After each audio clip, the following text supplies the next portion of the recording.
Hi, I'm Stephanie Bass. And I'm Dayle. And you're in Mixed Company.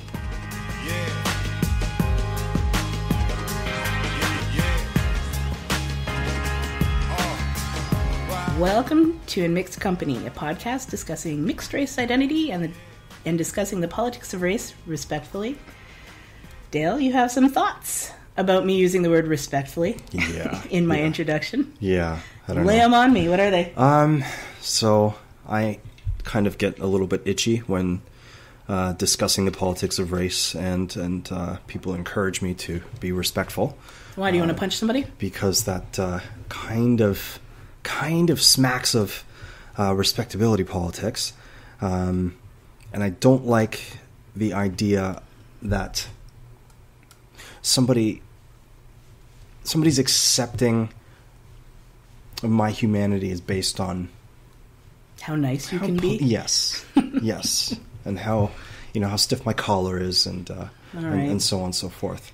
That is a good point. I mean, if members of other non-racialized groups, let's say, can be exceptional, mediocre, or unexceptional without it sticking to everybody, right? I feel like that's something that we should. I don't know. That's something we should be afforded as well. A consideration we should be afforded as well. Yeah, so I get it because, for example, as a woman, I'm a fat woman too. I'm plus size, and so I get the angry black woman stereotype quite a bit. It doesn't help that I say things like "I'll burn this place down," but I mean, that's part of it. Yes. But I don't know. I think I included that because I think of it as a reminder that in order to engage in conversations that people might find threatening, that there has to be a level of calm, there has to be a level of respect. Otherwise, I feel that it can go downhill really quickly. True, but I mean, quite frankly, anger is a human emotion. Oh yeah, I love anger. And one of the things that kind of really bothers me about this expectation that we need to be forever calm, forever respectful, forever polite, and not get emotional.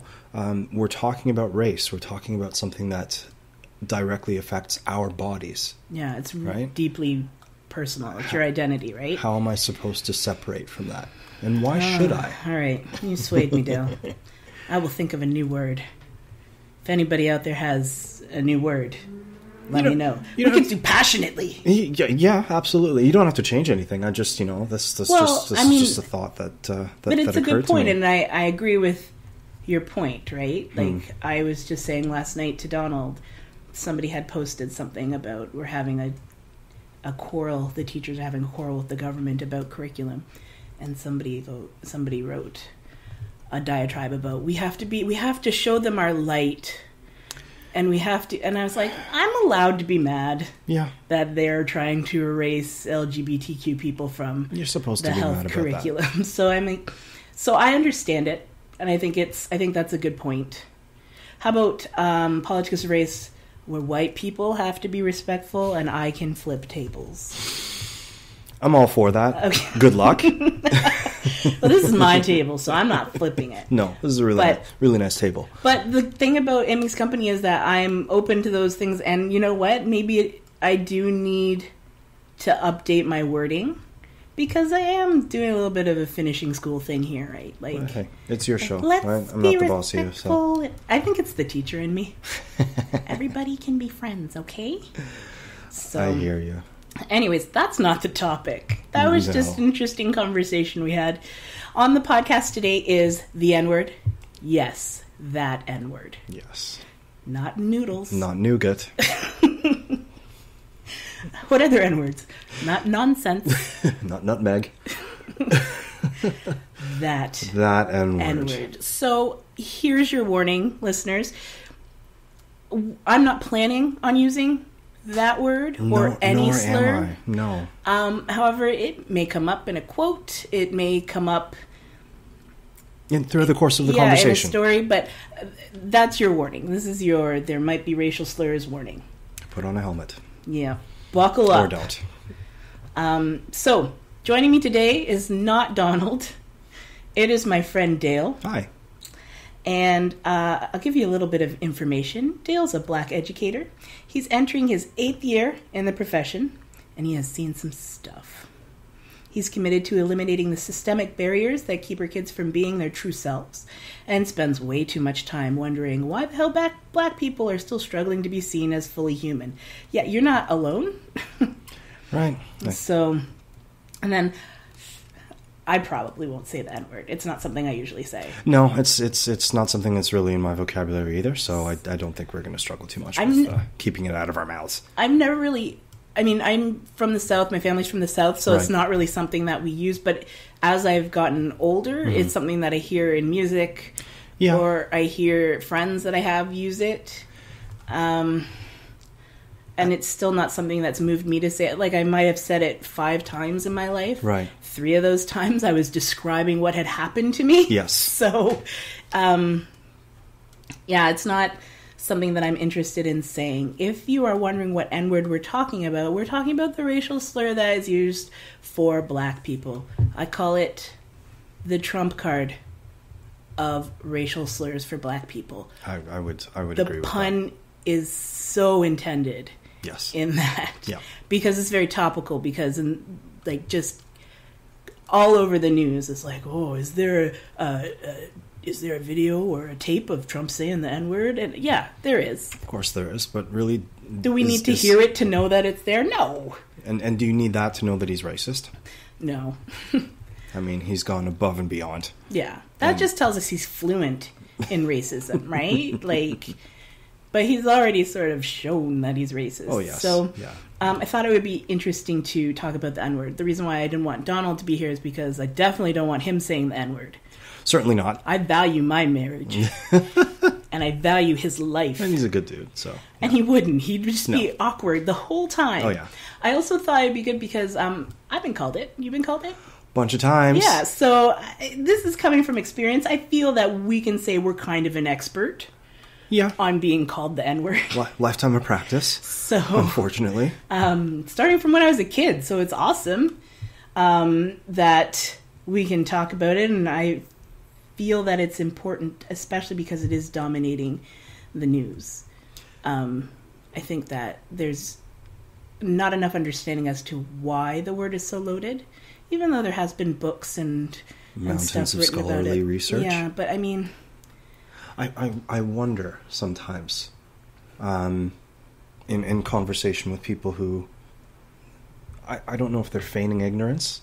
I don't know if this is an aggressive form of cluelessness as to, why they just don't understand what the big deal is about this word. Isn't it just it's just a word? You're giving it too much power. Well, no. I mean, the English language is nuanced, and that is a word that is, as you say, it's loaded. Mm-hmm. And you can't shake that history off. No. Now, I understand both sides of the argument, and I know, we're going to get to that later on. I don't know if you want to start. You want to start with a little bit of a history of it? Sure. So, yeah. I like to look at a bit of the history because words develop, right? The context develops. And it's a living language. Yeah. Right? And so understanding sort of where it came from and how it came to be, I think, is really important.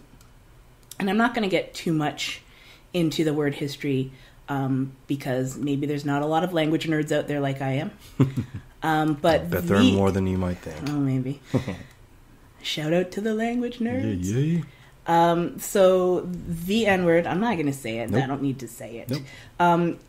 It's a word that comes from Romance language, okay, Portuguese mostly, meaning black, which is kind of where we get our racial, identity color, quote unquote, from, right?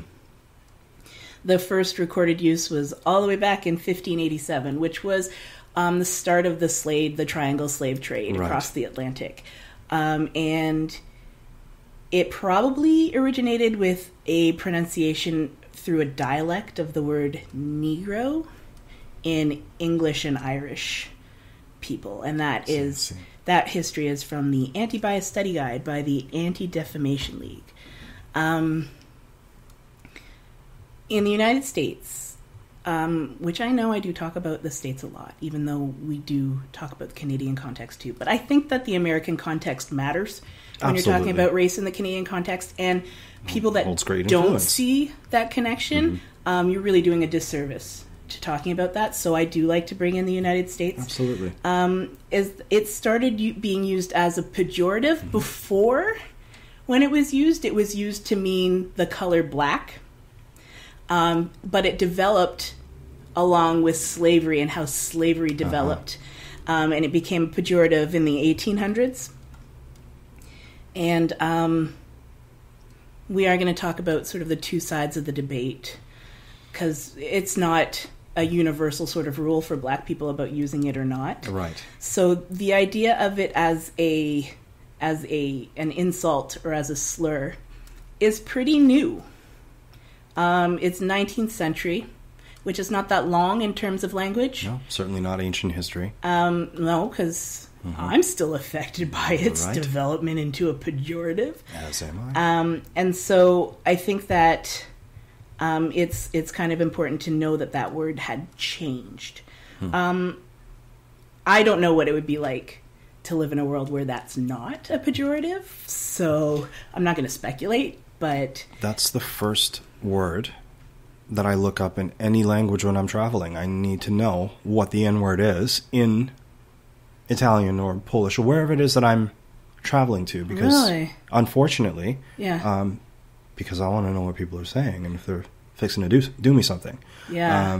So a measure of personal safety. Yes, absolutely. And it is really unfortunate, but soon after that is hello and please, thank you, all that other good stuff. But hello's second. But it's come in handy. Unfortunately, I've had to distance myself from some folks because I heard somebody mumble something, and they didn't think that I would understand it.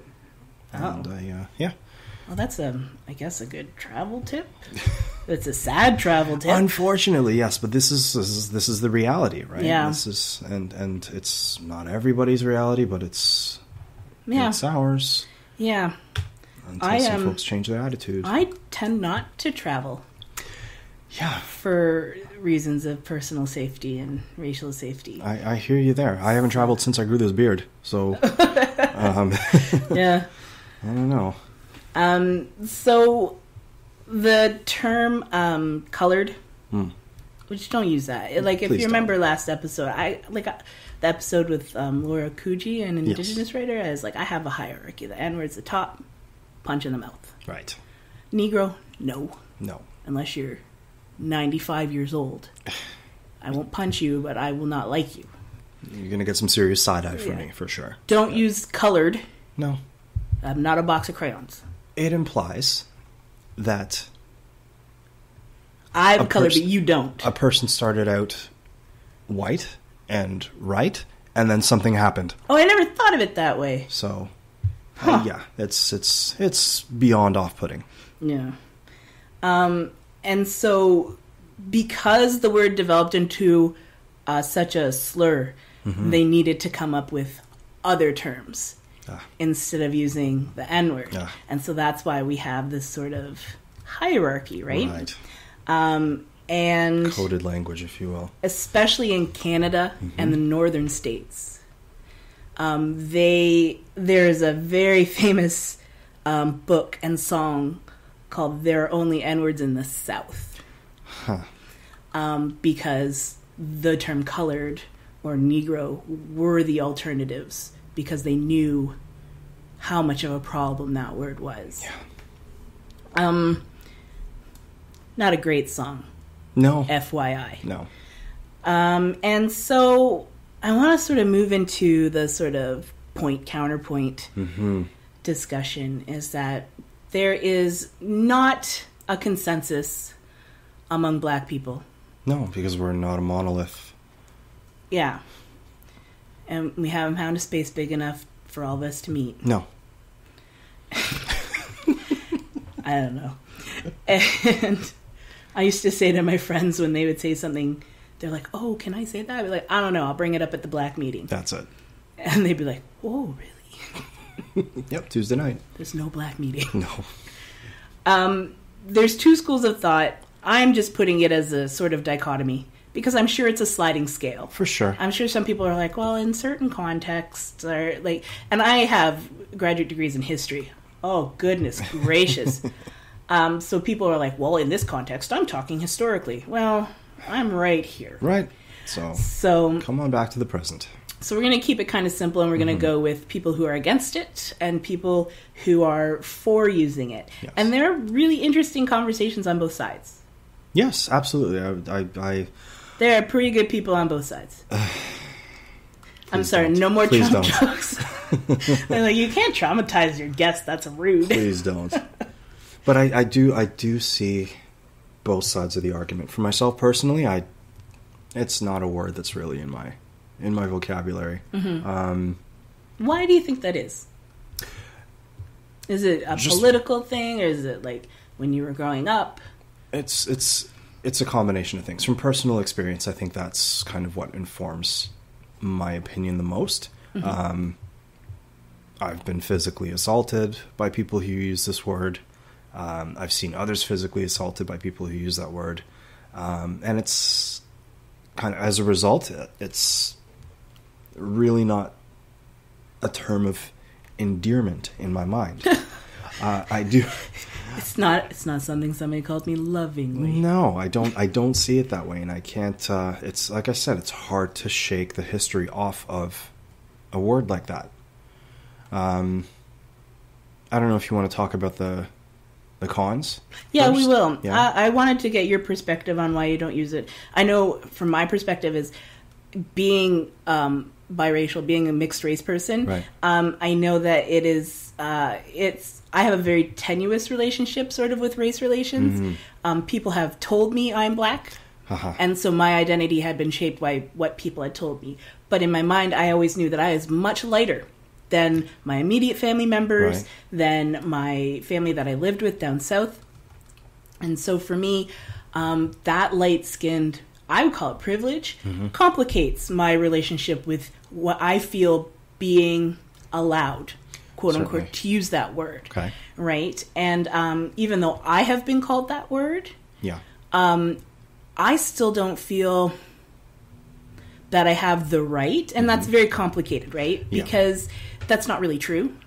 But I still don't feel that way because of my light skin privilege, and because I've seen some of the things that I've been able to get away with that my family has not, or that I have been called the N-word, but not as much as members in my family. And so I never felt that that was a word for me to reclaim or use. I see. And so it is very complicated being mixed race in a conversation that is very dichotomous. They're just two parts, right?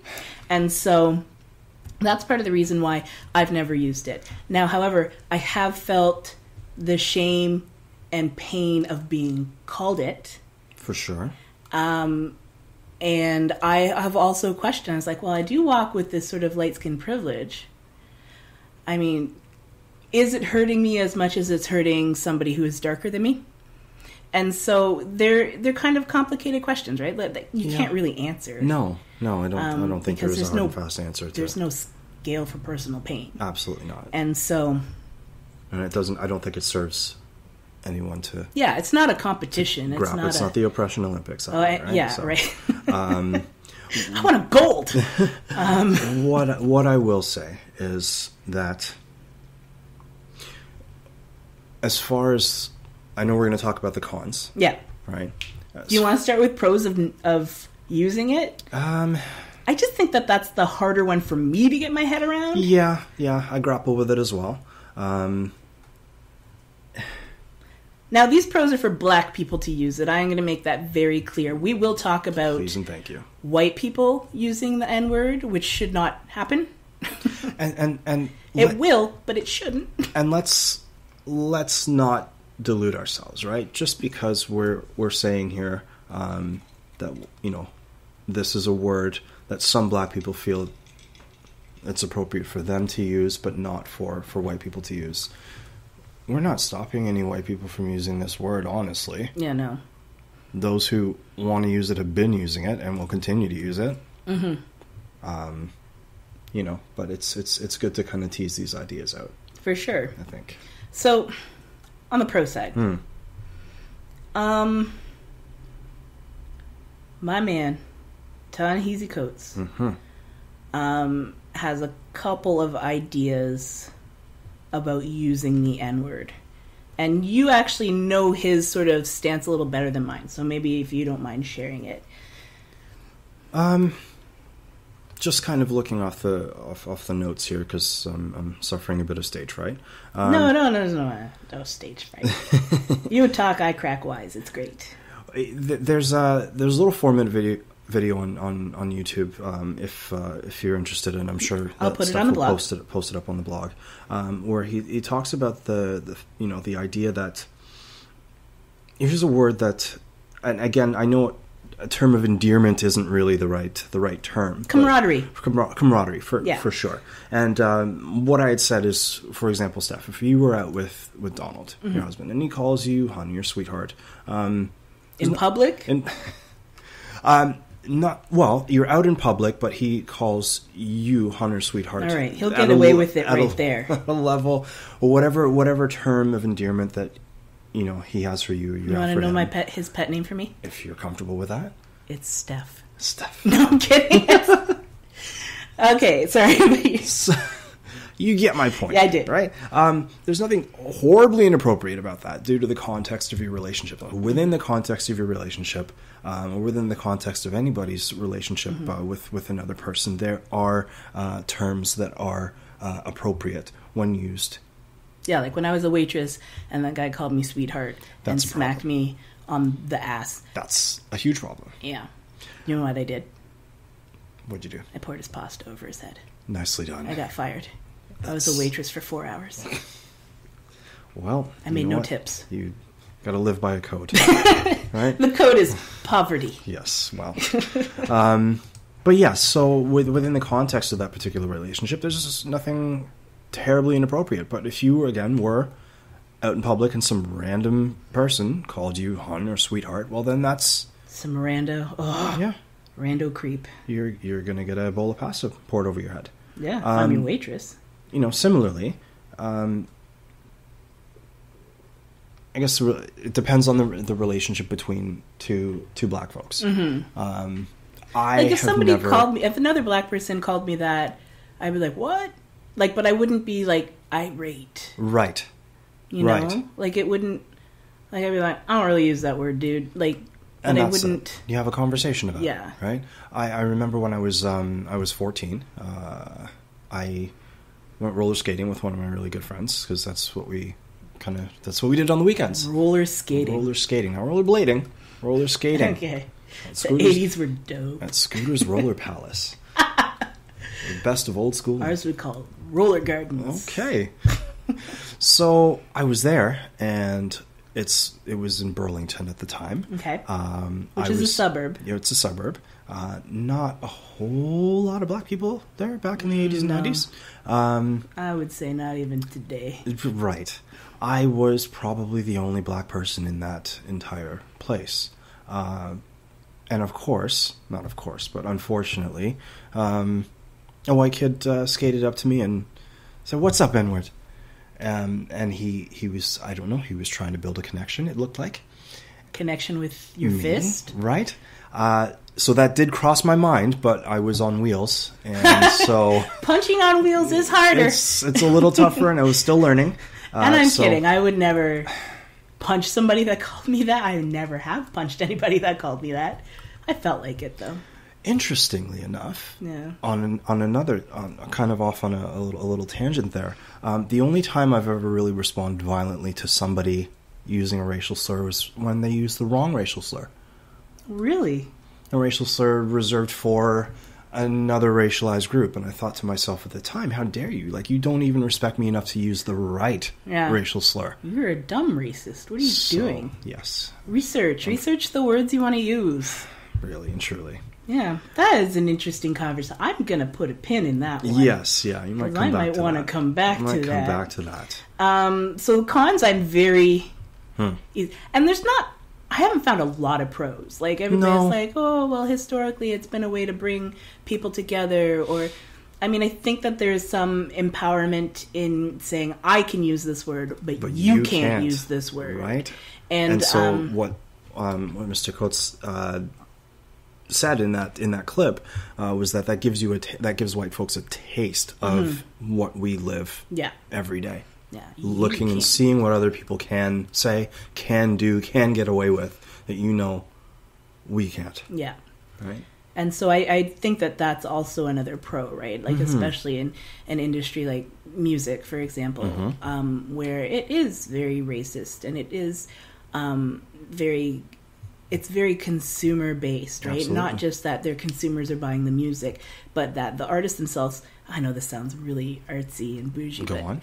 is like consumed itself. They're made into a product, turned into a commodity, and sometimes a caricature in some cases. And that's what I feel when I see Lil Wayne. I'm like, Lil Wayne, what are you doing? You're so handsome. You don't need this on your face. But they're turned into sort of a commodity or a caricature, and that being able to say those words to express their experiences is one way of feeling empowerment in an industry that is not empowering at all. It's interesting that you brought up Lil Wayne. I do remember reading an article some time ago that talked about the fact that the biggest consumers of hip-hop music in terms of who goes and buys albums are white kids. Really? I do remember when I was younger, much younger, I mean like grade 4, grade 5, just moved to the town where I live now. Yeah. It was white kids who showed me about hip hop. Wow. I remember my parents' church group. They had a function at the pastor's house actually, and his son said, "Hey, come upstairs. I got to show you my room, show you my comic books and whatever." And he reached for something under his mattress, and I said, "Oh God, oh no, please don't pull out a Playboy. I'm not. We're not doing that. I'm not that kind of kid." But he pulled out a cassette of NWA and the Posse, the first album, and he's like, really? "Don't tell my mom, don't tell my dad, they'll kill me. But yeah, just like we could put this in the ghetto blaster right now." The ghetto blaster. It's a You're dating yourself, my friend. Geez, yeah. Like, we like to go roller skating and we listen to music on the ghetto blaster, and then I sat in my room with my record collection. Yeah, but getting back to, I guess, what you had mentioned about Lil Wayne, this article had said that he was actually quite clever. I don't know if clever is the right word, but he's gaming a system that's gaming us. American society and Canadian society to an extent has really created a really narrow space for what a black person can be and how we can express ourselves and how they can access that the riches, right? Like that sort of myth that if you work really hard you'll get lots of money. That's not actually true. No. And so there are very few things for black people, and there's the expectation that you're going to do one of those few things. Right. So, yeah, Wayne said, "Look, if you see me this way, then I'm going to make as much money off of your kids as possible. And I'm really going to play it up." Yeah, so he uses that sort of fetishization, that caricature of him. Unfortunately, like, I can't see his intentions, right? So I'm just like, dude. Yeah, no, I get it. And it becomes hard for me. Like, I'm like, that's awesome. Like, I'm glad that you can do that, but... Do you have to do it like that? I'm like, you had your own teeth, and they were great. So that's... I do understand the want to have that power and the want to be able to do that, right? Like, I do get that.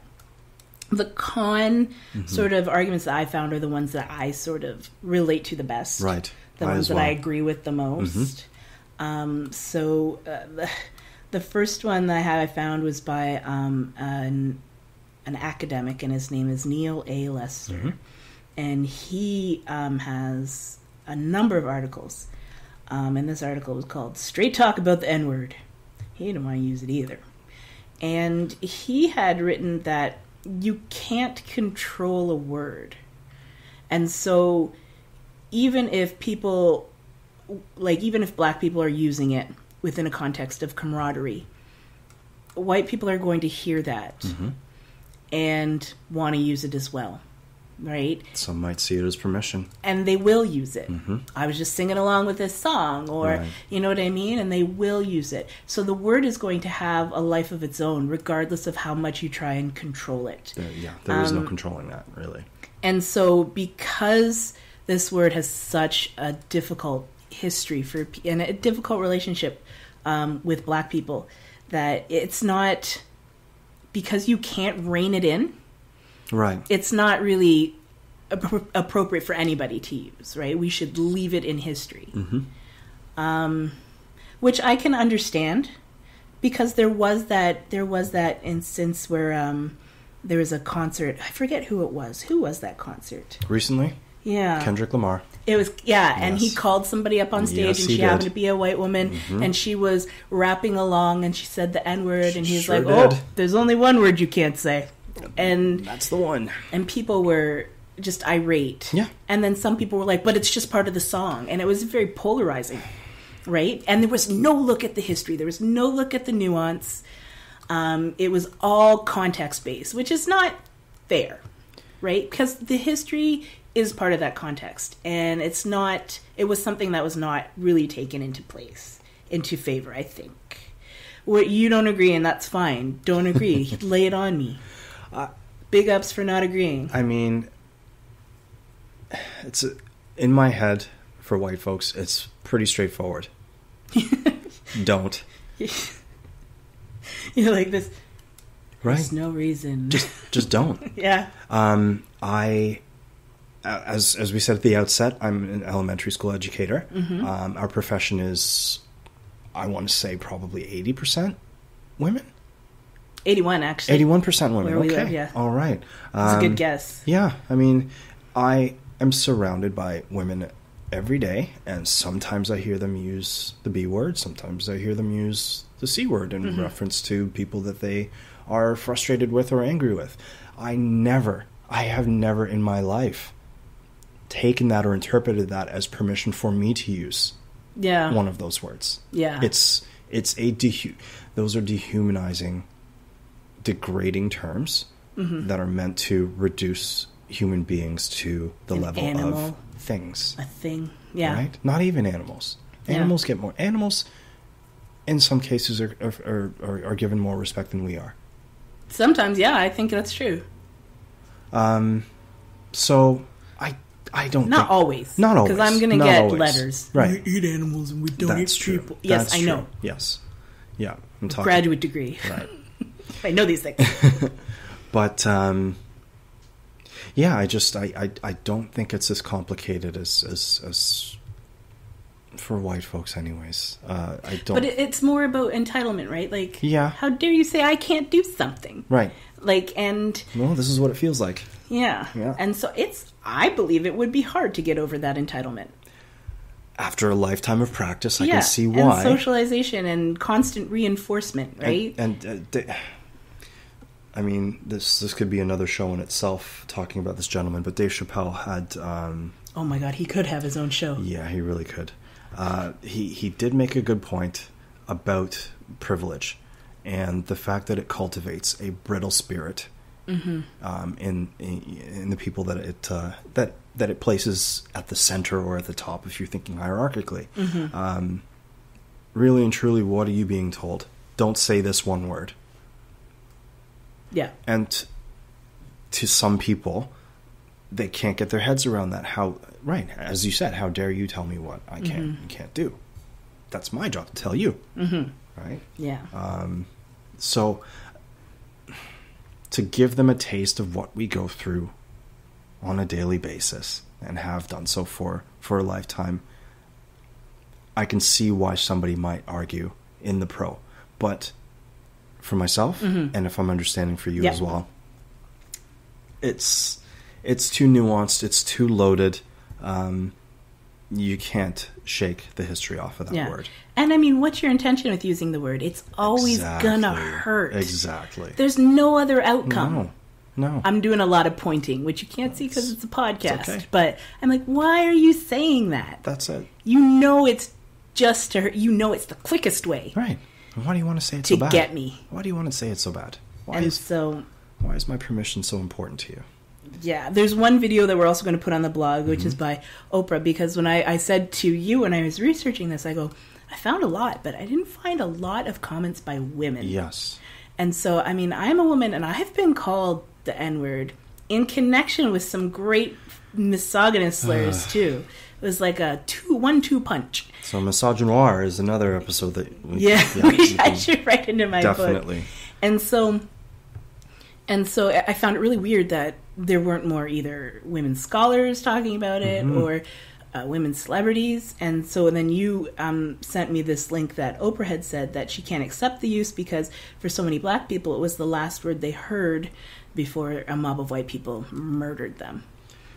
It was also the last word that I heard when I got attacked in a train station. Right. And so I can get behind that. Like I said, the intention is always to try and degrade somebody, to try and bring them down, right? And so I really can't get behind it. That's not to say that I think we need to erase a word. I think that it has an important historical context. Sure. And I think that it is, and I think that words are words, like they're not going anywhere. But I do think it should be something that maybe is at a disuse. I would tend to agree. Wishful thinking. So I also did some research about why white people can't use it. Now, you were very clear. You're like, just don't. Why are we talking about this? And the reason I think I talk about it is because I really do want to educate people. I want them to know why. And it's something that I find that I do a lot, especially if I'm talking to children. Right. I will give an instruction and tell them why we're doing that. So much I think that that's important. So much that if I'm working with a group of children and somebody else tells them to do something, they'll turn around and go, why? Because they're not used to not having the justification for what I'm asking them to do. And so that's a double-edged sword. I shouldn't have to tell you why. I'm just telling you it hurts me, don't do it. And that should be the end of it. And that should be the end of it. However, I know that in order to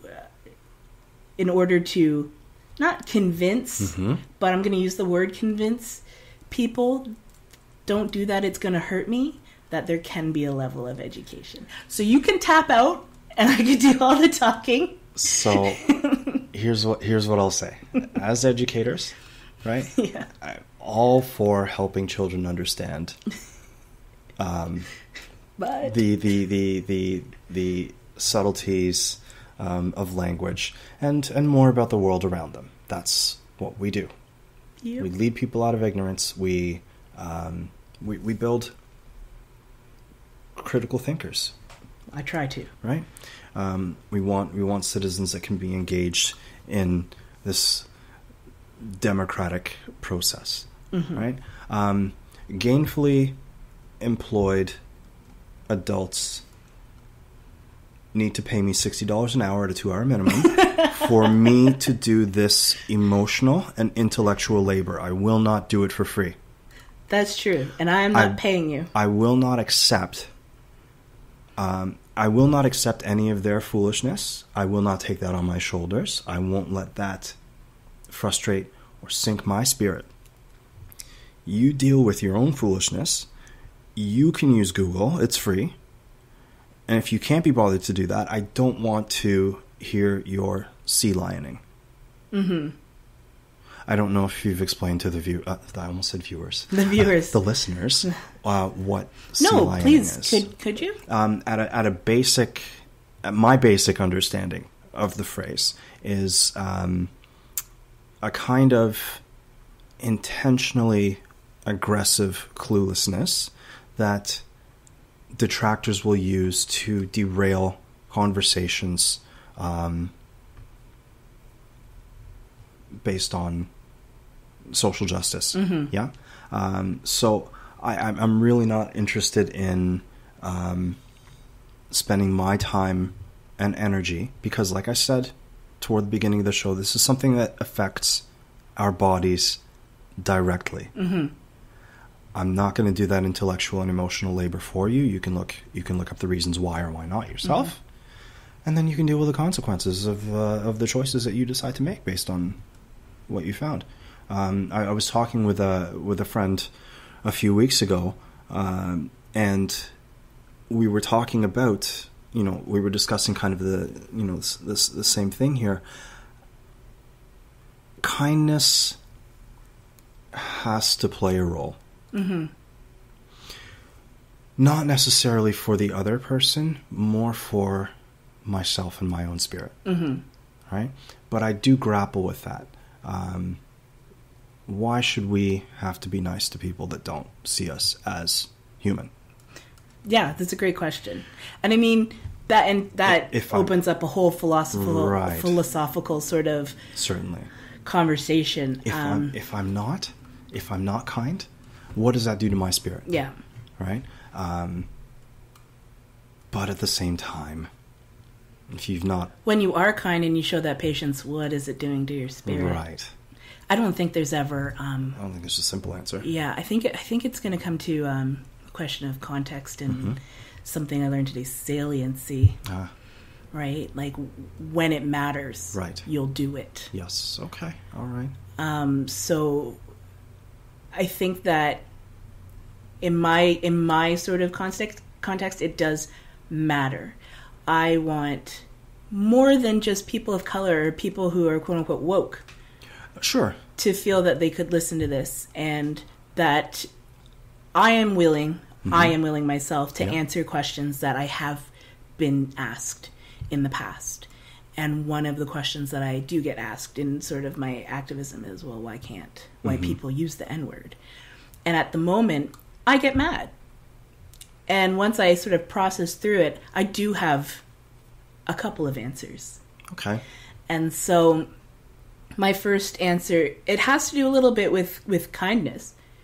It hurts people. Yes. Even if you have a friend that says, oh, I don't mind, it may not hurt them, right, but it will hurt somebody else. Yes, that friend is not everybody. And so my first sort of reason as to why you can't use it is because historically it's been used to hurt, maim, kill Black people. Now it's not used as a friendship between Black and white people. That is not a context that's going to happen. No, it's still used to hurt, maim, kill. It's still used to hurt, maim, kill, degrade white people. Even if you're not in any physical danger. I've been called it from people in a moving car. Same here. And... Not something I really like bonding over, but yeah, that's something else we have in common. Oh, high five.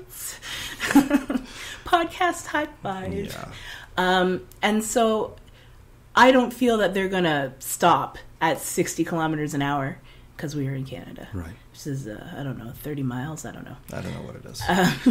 They're not going to stop and come and beat me up, but I still feel bad. Yes.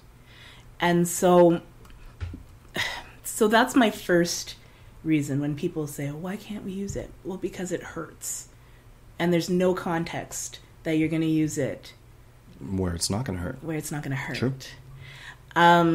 Even if you're singing a song. Yeah. Right? And so even if I overhear somebody singing a song and it slips out, automatically my head whips towards that person. I'm like, what are you doing? Right. And so that's the first reason. And so my second reason is historically it has been used, and it still is used today, to literally kill people. Yes. As a joke, and I'll have a photo on the website I found, and I did some digging, which you should always do when you find photos on the website, that had a hunting license for Black people. Now, this was not real. A lot of people thought it was, but this was not real. But this was still a gift in a goodie bag. Yuck. For a white guys racist conference. I don't know what it was called. What, the Good Old Boys Roundup? Yes. That was one of them. But there's another, they have them all the time. And you can still buy them. Yuck. Online, right? Yuck. And so the word is used for things like that. Not only to kill people, but to make jokes about killing Black people. And can I say something about... Absolutely. About the counter-argument that you might hear that, oh, it's just a joke. Those kind of jokes are a form of social aggression.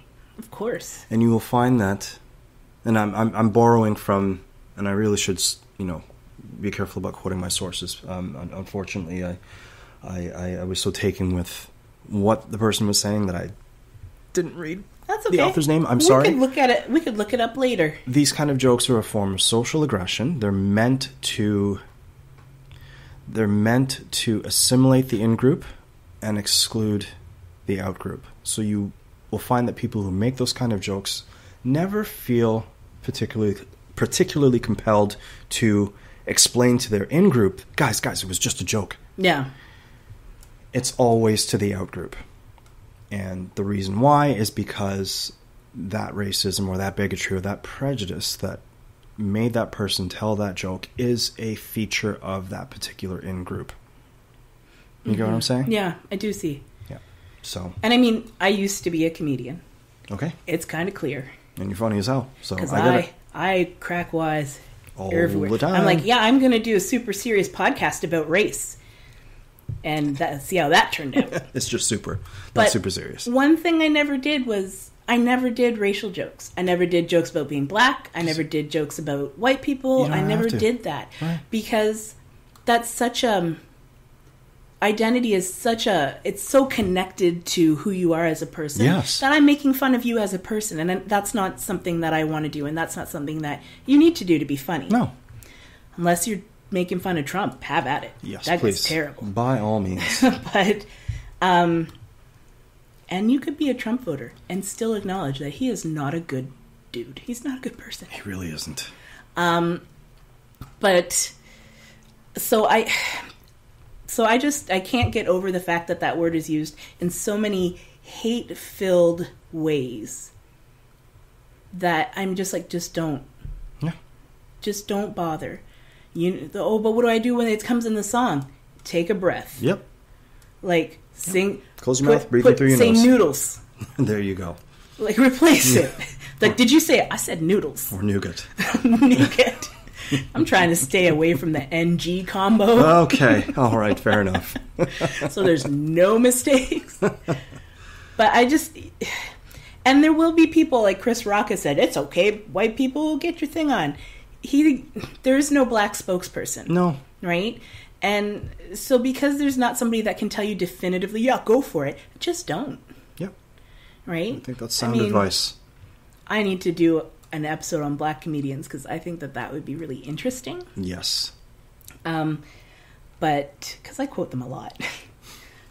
But so that is sort of my thing. Can white people use it? In short, no. No. A long answer, no. Well said. So, thanks for coming to talk to me today, Thanks for having me. Especially about a topic that's like, This is quite the baptism by fire. I'll tell you that. Yeah. I was saying to Stephanie that she and Donald have inspired me, and I don't know. Sometime in the near future, I certainly plan to start a podcast of my own. Yeah. And you guys got to come in. Okay, good. I was like, you should have on guest star. Me. You should have me on it. For sure. Because this is a conversation that...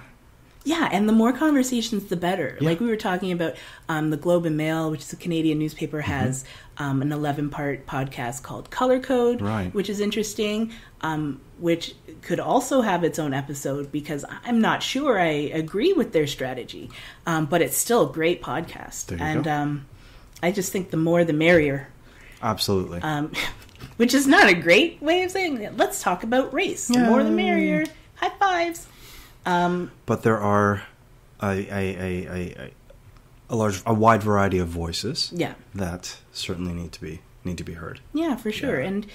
And sort of the premise of this podcast is that even though it's uncomfortable, even though you might get angry or upset, maybe even insulted by some of my jokes because some of them are dad jokes,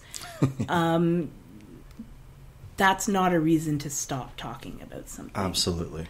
And you can always back away, take your time, process, and come back to it. That's it. And so... But don't shut down. No. Right? No, please don't. It's not good for anybody. Growth doesn't happen in completely comfortable spaces. Complacency happens there. Yeah. And it's just not worth it. That's it. And if people are so concerned about how divided people are along race lines, then you need to jump in. Yeah. Unfortunately, and you need to be willing to learn. Absolutely. So I was reading a book, White Fragility, by Robin DiAngelo, and she was really interesting. And she said, you know, when people used to say that she was being racist for some reason, she would get really angry and upset. And instead, she feels that the reaction should be that they should be embarrassed initially and then show gratitude because they learned something and now they won't do it again. Uh-huh. And so I think the shift towards that would be really great. I would love to feel comfortable with anybody that I'm talking to, and if something goes down, to say, hey, that's not great, here's why, and not be afraid to get punched in the nose. Right. Right? And so I think that is really important. But not to take away what you said about protecting your own sort of sanity and well-being, right? So I feel that this is a little bit safer than trying to do it in because I've led those discussions in rooms full of white people, and gets prickly. It's only so much humor can do. Right. So I feel that this is a great way of doing that. So, and I always encourage everybody to comment. So they can email, they can comment on the blog, I'm on Twitter, they can do all that. Good. So thanks for coming in today. Thanks for having me. I was so excited. Thank you. Donald was a little sad he didn't get to join in, but he understood. As he would. Yeah. Yeah. Just because the podcast is over doesn't mean the conversation has to stop. We would love to hear your comments, reflections, and questions. Visit us at our blog, imcpodcast.blogspot.com, or tweet to us at imcpodcast. If you're a Facebook user, we have a page there too at facebook.com/imcpodcast. New episodes upload every Sunday. Our theme song is called Righteous Fight by Angara. Thanks for listening. See you next week.